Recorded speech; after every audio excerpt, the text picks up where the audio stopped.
Ето няколко малки навика, които ми помогнаха да имам повече енергия през деня. Първо, ставам 1 час по-рано. Веднага пия чаша вода.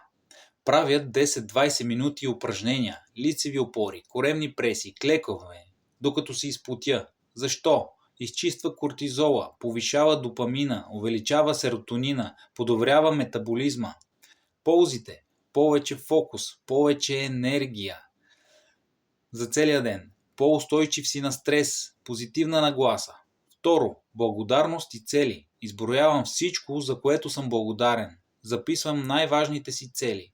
Правя си график 10-15 минути. Защо? Увеличава благодарността, повишава щастието, носи будност, мъдрост, спокойствие и производителност.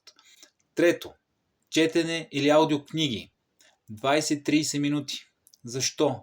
Подобрява уменията в дадена област. Дава личностно израстване. Без тренировки няма растеж. Това е. Четвърто, натурални храни. Вкарвам повече естествени храни в менюто си. Затова в друго видео. Малки промени, големи резултати. А ти имаш ли свой ритуал за енергия и правилна нагласа? Сподели в коментарите.